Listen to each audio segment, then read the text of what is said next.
मुश्किलात में घिरे कराची वालों की दाद रसी। वज़ीर-ए-आज़म इमरान खान कुछ देर में कराची पहुंचेंगे। ट्रांसफॉर्मेशन इजलास की सदारत, गवर्नर हाउस में प्रेस कॉन्फ्रेंस और स्टॉक मार्केट का दौरा शेड्यूल। सियासी और ताजिर रहनुमा भी मुलाकात करेंगे।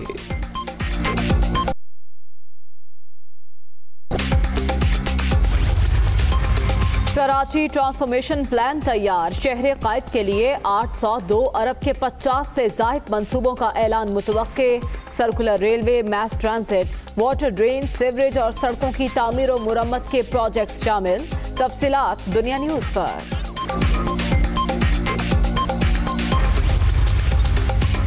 कराची के लिए आज बड़ा दिन, एक नए दौर का आगाज। वज़ीर-ए-आज़म शहर कायद की खूबसूरती, रोशनी और वक़ार लौटाने का ऐलान करेंगे। इमरान खान कराची को माफिया से निजात दिलाएंगे। शहबाज गिल का ट्वीट।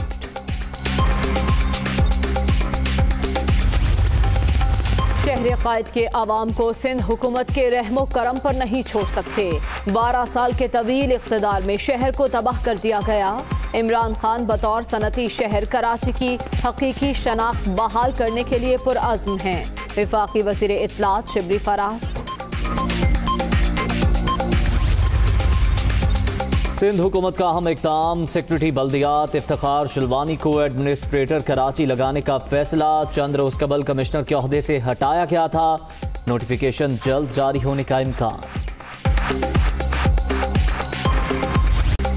कराची में मलीर नदी फिर बिखर गई। पानी ओवरफ्लो होने से कोरंगी कॉजवे बंद। लोगों को शदीद मुश्किलात का सामना। ट्रैफिक को एक्सप्रेस वे से गोदाम चौरंगी की तरफ मोड़ा जा रहा है। Traffic police.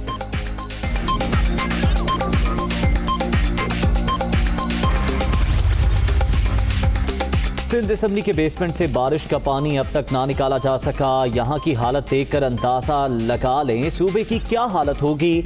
खुरम शेर समान और हलीम आदिल शेख की सिंध हुकूमत पर तनकीद।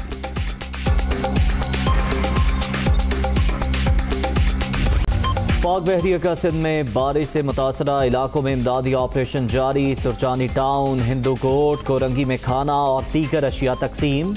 सजावल और मीरपुर माथेलों में 300 अफराद को तिब्बी इमदाद दी गई। तर्जुमा। नदी नालों का मंजर पेश करती गलियां, उबलते गटर, टूटी फूटी सड़कें। वफाकी दारुल हुकूमत में बारिशों से मसाइल के अंबार। नाकिस सीवरेज के बायस पानी जमा होना मामूल। कहां है मुंतखब नुमाइंदे? मसाइल कौन हल करेगा? शहरियों की दुहाई। बारिश होती भी है ना तो कम से कम हफ्ता 15 दिन यहाँ से पानी नहीं जाता, और बारिश ना भी हो ठीक है, यहाँ पर पानी चलता ही रहता है। नमाज हम नहीं पढ़ सकते, फिर घर में ही जाके पढ़ते हैं। दुकान तक तो सारी बात है, पहुँचना ही है। रावलपिंडी के अवाम के लिए बड़ी खबर। पब्लिक प्राइवेट पार्टनरशिप के तहत रावलपिंडी रिंग रोड के मंसूबे की मंजूरी। अवाम से किया गया हर वादा पूरा होगा। दीगर शहरों में भी तामीराती काम का आगाज जल्द होगा। उस्मान बुस्तार।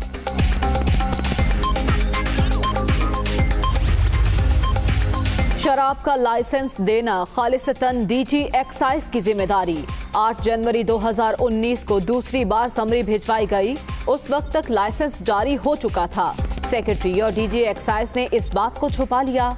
ये समरी दरअसल चीफ मिनिस्टर ऑफिस को मजबूर करने की कोशिश थी। डीजी एक्साइज से पूछा जाना चाहिए, किसी रिश्तेदार के जरिए रिश्वत का इल्जाम तौहीन आमेज, कार्रवाई का हक महफूज रखता हूँ। ऐसे सवालात पूछे जा रहे हैं जो मफरूजों पर मबनी हैं। नैब के सवालात पर उस्मान बुस्तार के जवाब। तफसील दुनिया न्यूज़ पर।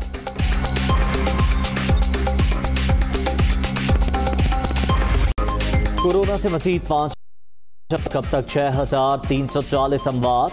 मोहलिक वायरस से 2,98,025 शहरी मुतासर। 24 घंटे के दौरान 513 नए मरीज।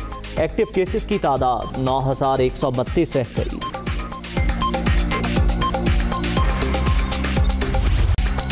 जनूबी वज़ीरिस्तान के अवाम के लिए पाक फौज के बड़े इक़दाम। वाना में ताजरों और जमींदारों के लिए जदीद तर्ज़े तामीर के शाहकार एग्री पार्क का क़याम। एक ही छत तले तमाम सहूलियात मिलने पर लोग खुश।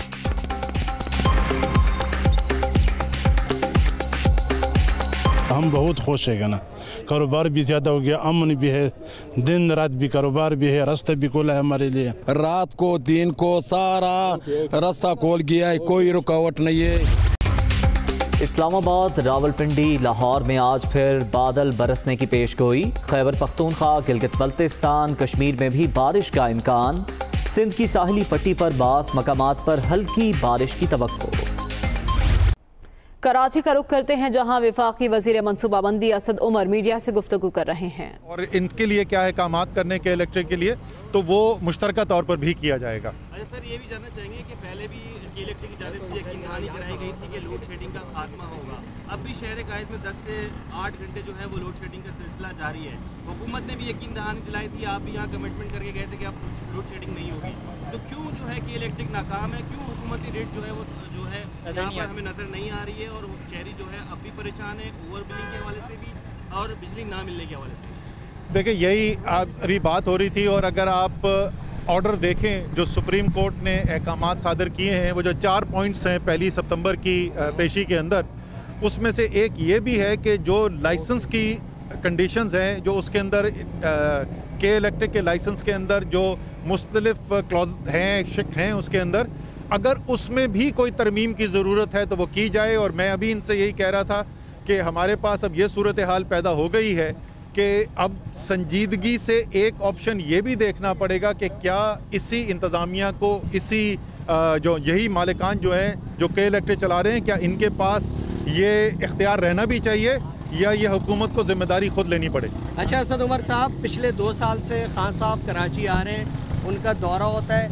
ऐलानात होते हैं, हर बार नवीद सुनाई जाती है कि बहुत संजीदगी से कराची का मसला देखा जा रहा है। पहले भी यही बातें होती थी, आज फिर आ रहे हैं, वही रिवायती बातें होंगी और चले जाएंगे। क्या अगले 3 साल अब आप इस बात पे चलाएंगे कि हमने कराची के लिए एक प्लान पेश कर दिया? पहली बात तो ये है कि ज़मीन के ऊपर काम भी हो चुका है, इफ्तिताह भी हो चुके हैं और वो कराची वाले देख भी चुके हैं। लेकिन देखें, ये मसाइल जो हैं, ये इमरान खान या तहरीक इंसाफ और मुराद अली शाह के मसाइल आपने नहीं देखे। हमने सारी ज़िंदगी गुजारी है शहर के अंदर। वो मसाइल कराची के K4 का पानी का मंसूबा हम शायद जवान थे जब से सुन रहे हैं, KCR जवानी से सुन रहे हैं, होता क्यों नहीं है? सब कहते क्या बात है? सब ये कहते हैं कि हम इसलिए नहीं कर सकते कि कुल इख्तियार किसी एक के पास नहीं है। मेयर से बात करें वो यही कहेगा, सूबाई वज़ीर आला से बात करें वो यही कहेगा, और वफाक से बात करें तो वो भी यही कहेंगे। इसलिए जो मुख्तलिफ है, मुख्तलिफ ये नहीं है कि ऐलान क्या होगा, मुख्तलिफ ये नहीं है किस मंसूबे की बात होगी, मुख्तलिफ ये है कि तमाम जो अरबाब इख्तियार हैं कराची के, चाहे उसके अंदर कैंटोनमेंट बोर्ड हो, चाहे उसके अंदर मेयर के दफ्तर हो, लोकल मुकामी हुकूमत हो, सूबाई हुकूमत हो, वफाक हो, वो सब मुश्तरका तौर पर जिम्मेदारी उठा रहे हैं और एक जगह बैठ कर मिलकर काम करने का ऐलान करें। असल मुख्तलिफ बात जो ये है वो ये है, इसके अंदर अगर इसके ऊपर खुलूस नीयत से अमल दरामद हो गया, अगर तमाम जो शुरका हैं वो वाकई में एक दूसरे के साथ बाहमी इश्तराक के साथ काम करने के लिए तैयार हो गए, तो इंशाअल्लाह ताला जो मसाइल हम 5 साल, 10 साल, 20 साल, 30 साल से देख रहे हैं और जिस पे सिर्फ ऐलानात होते हैं, उनके ऊपर काबू भी पाया जाएगा और कराची के अवाम को उनका हक भी मिलेगा। सर, ये बताइए कि अपोजिशन आई है, पैकेज में कोई भी नहीं है, वही तमाम रिवाइज मंसूबे हैं जो कई दिहाइयों से कह रहे हैं, सालों से अटके हुए थे कराची वालों के लिए। सर, मैं वो कराची की ज़रूरत वही है ना, इसीलिए तो कई दहाइयों से बात हो रही है। KCR की क्यों बात होती रहती है? क्योंकि कराची की वो ज़रूरत है। K4 की क्यों बात होती है? क्योंकि कराची को पानी चाहिए। S3 की क्यों बात होती है? क्योंकि कराची के अंदर सीवरेज का निज़ाम ठीक नहीं है, कराची के अंदर सॉलिड वेस्ट डिस्पोजल का निज़ाम ठीक नहीं है, कराची के अंदर नालों के ऊपर नाजायज़ तजावुज़ात खड़ी की गई हैं। तो ये जब तक आप बुनियादी हल नहीं ख़त्म करेंगे, जब बुनियादी मसाइल ख़त्म नहीं करेंगे, तो ज़ाहिर है उन्हीं की बात होगी ना। जब ये बुनियादी मसाइल ख़त्म होंगे तो फिर नई बात होगी। अपोजिशन के इस वक्त जो है वो तमाम आप बहुत चीज़ें हैं कराची के हवाले से, और अभी गवर्नमेंट भी काम करे कि इलेक्ट्रिक के हवाले से आप तमाम चीज़ें देख रहे हैं। अब तो जो भी मामला रहे हैं, मतलब एक जानिब नेपरा जो है वो 20 करोड़ का फाइन करता है और उसके सेकंड डोज आप जो है वो पैसे बढ़ाते हैं कराची के लिए, और 400 अरब की सब्सिडी जो है वो इनको दे रहे हैं। पहली बात तो वो हमने नहीं बढ़ाए, वो नेपरा ने बढ़ाए। उसी नेपरा ने ना भैया ना, नेपरा हुकूमत के मातहत नहीं होती, ये मैं आपको बता दूं। ये जो निज़ाम है हमारा, उसके अंदर रेगुलेटर जो है वो हुकूमत के ताबे नहीं होता। और ये भी ज़रा से बता दूं कि वो क्यों बढ़ाए हैं अभी पैसे। सुन लेना, मेरे सवाल पूछे। सर, ECC का फैसला है सर ECC का फैसला नहीं है, नेपरा का फैसला है जिसपे ECC ने नोटिफिकेशन जारी किया। सब जवाब सुन लो ना भाई मेरे, ठीक है ना। ये क्यों हो रहा है अभी क्योंकि 2.5 साल पहले बाकी पाकिस्तान की बिजली के निर्ख बढ़ा दिए गए थे। कराची के कुछ कारोबारी लोग कोर्ट में चले गए, उन्होंने स्टे ऑर्डर ले लिया, तो वो स्टे ऑर्डर जो है वो अब वेकेट हुआ, वो स्टे ऑर्डर अब खारिज हो गया है। तो बाकी पाकिस्तान वाले जो निर्ख पिछले 2.5 साल से अदा कर रहे हैं वही अब कराची में होंगे। सर, अपोजिशन में शहबाज शरीफ, मुस्लिम लीग नून और पीपल्स पार्टी एक होने जा रहे हैं और इस्लामाबाद में APC भी बुलाई है हुकूमत के खिलाफ, तो आप समझते हैं कि इस APC से कुछ हुकूमत डगमगाएगी या फिर हुकूमत इस तरीके की APC को कुछ घास नहीं डालती? अच्छा, पहली बात तो जब मुझे बड़ी खुशी हुई कि शहबाज शरीफ जो हैं उनको भी कराची के शहरियों का दर्द उनके दिल में जागा और इलेक्शन लड़ने के बाद यहाँ से पहली दफ़ा वो वापस यहाँ पर पहुँचे, लेकिन वो कराची की अशोई करने के बजाय, वो कराची के उन मुकामात पे जहाँ लोगों को मुश्किलात थी वहाँ जाने के बजाय वो गए जरदारी साहब के पास और उसके बाद सारे पाकिस्तान ने वो तारीख़ी मनाजिर देखे कि कैसे उन्होंने कराची की सड़कों में घसीटा जरदारी साहब को। वो तो सियासत करके वापस चले गए। सर, ये मुल्क जो है ना, ये अब चाहता है, ख़ास तौर पे कराची इस वक्त सियासत नहीं सुनना चाहता। मैं जो आपसे पहले बात कर रहा था, मेरे लिए सियासी तौर पे बड़ा आसान है, मैं यहाँ खड़ा हूँ, सूबाई हुकूमत के ख़िलाफ़ धुआंधार बयान दूँ। कराची ये बयानात नहीं अब सुनना चाहता। कराची ज़मीन पर एक्शन देखना चाहता है।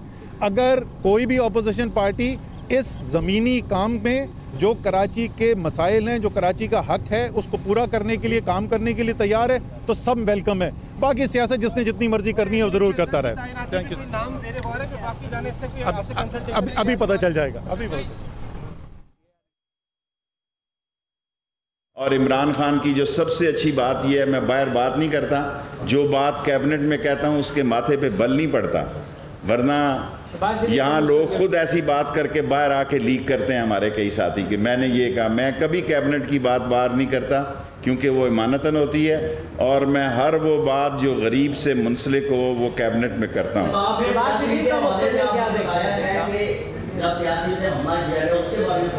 सियाचिन पे यही बताया, ज़ाहिर है मेरा डेरा उसके सामने है। जब हेलीकॉप्टरों पे ज़ख्मी आए तो मैंने पूछा कि क्या है, तो जवान तो शेख रशीद को फट बता देता है कि सियाचिन पे हमला। 15 मिनट पूरे हो गए, 15 मिनट पूरे हो गए। लाहौर में वज़ीर रेलवे शेख रशीद अहमद मीडिया से गुफ्तगू कर रहे थे। उन्होंने कहा कि नवाज शरीफ को वापस लाने की कोशिश की जाएगी। उन्होंने ये सवाल उठाया कि पीपल्स पार्टी और नून लीग असम्बलियों से इस्तीफ़ा क्यों नहीं दे देते। नवाज शरीफ अगर वापस आ जाते हैं तो उनकी सियासत बेहतर हो सकती है।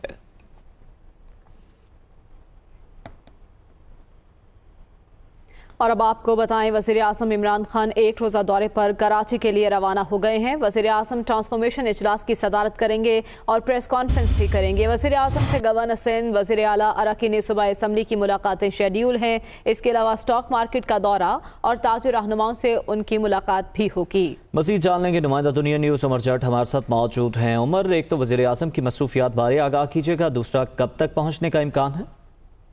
जी, वज़ीर आज़म इमरान खान ये बड़ा अहम दौरा है जिसके लिए रवाना हुए हैं कराची के लिए। एक रोज़ा दौरा है जिसपे वज़ीर आज़म इमरान खान का जो शेड्यूल है उसमें उनकी वज़ीर आला सिंध मुराद अली शाह से भी मुलाकात तय है। गवर्नर इमरान इस्माइल से भी उनकी वन-ऑन-वन मुलाकात तय है। इसके अलावा ताजिर बरादरी से भी वो मुलाकात करेंगे। PTI के जो सूबाई असम्बली के अरकान हैं उनसे भी मुलाकात करेंगे। MKM का वफ्द भी वज़ीर आज़म इमरान खान से मिलेगा।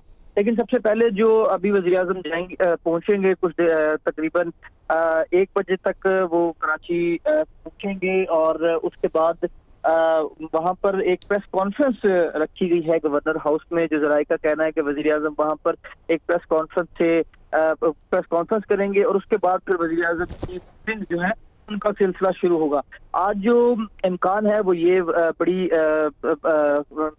राय है, उनका कहना है कि वज़ीर आज़म इमरान खान ने इस दौरे के हवाले से काफी मीटिंग्स चेयर की हैं जिसमें गवर्नर इमरान के जो स्टेक होल्डर्स हैं वो इस मीटिंग्स में शरीक होते रहे हैं। और जो बुनियादी तौर पर ये दौरा है उसमें कराची ट्रांसफॉर्मेशन प्लान के हवाले से जो वफाकी हुकूमत ने काम किया है और जिस तरह से उसकी इम्प्लीमेंटेशन और उसके आज ऐलान करने के हवाले से जो बातें चल रही हैं वो तमाम तर चीज़ें वज़ीर आज़म इमरान खान इस 2 हफ्तों में, गुज़श्ता 2 हफ्तों में मुख्तलिफ इजलासों में वो उनका जिक्र करते रहे। कल वज़ीर आज़म इमरान खान ने कराची ट्रांसफॉर्मेशन प्लान के हवाले से एक बड़ा अहम इजलास किया जिसमें तमाम जो पाकिस्तान तरीके इंसाफ के जो लोग हैं वो शामिल।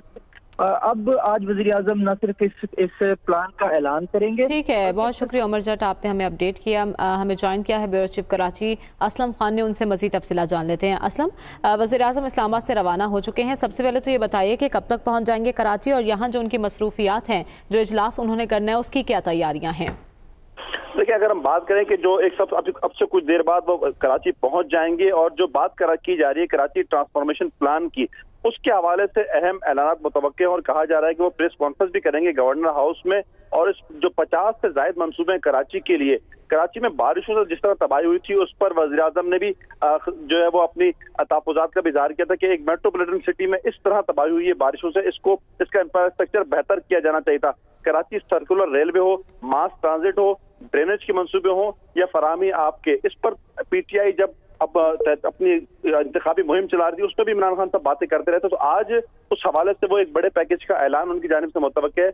मुत्तहिदा कौमी मूवमेंट के रहनुमाओं से जब हमारी बात हुई थी तो उनका भी ये कहना था कि आज जब ये मुलाकात होगी तो इस ट्रांसफॉर्मेशन प्लान के हवाले से भी तफसीली गुफ्तगू होगी और वो बड़े पुरुम्मीद थे मुत्तहिदा कौमी मूवमेंट और जो इत्तेहादी जमात के कराची के हवाले से एक बहुत बड़े फैसले होने जा रहे हैं। जी, बहुत शुक्रिया असलम खान, आपने अपडेट किया। वफाकी वज़ीर इत्तलात शिबली फराज का कहना है कि कराची पाकिस्तान की मईशत की रीढ़ की हड्डी है, इसके मसाइल हमारे मसाइल हैं। कराची के अवाम को सिंध हुकूमत के रहमो करम पर नहीं छोड़ सकते। उन्होंने ट्वीट में मजीद लिखा कि जिन्होंने 12 साल तवील इक़्तिदार में शहर कायद को तबाहाल किया है, इमरान खान कराची की रौनकें और बतौर सनती शहर हकीकी शनाख्त बहाल करने के लिए पुरअज़्म है।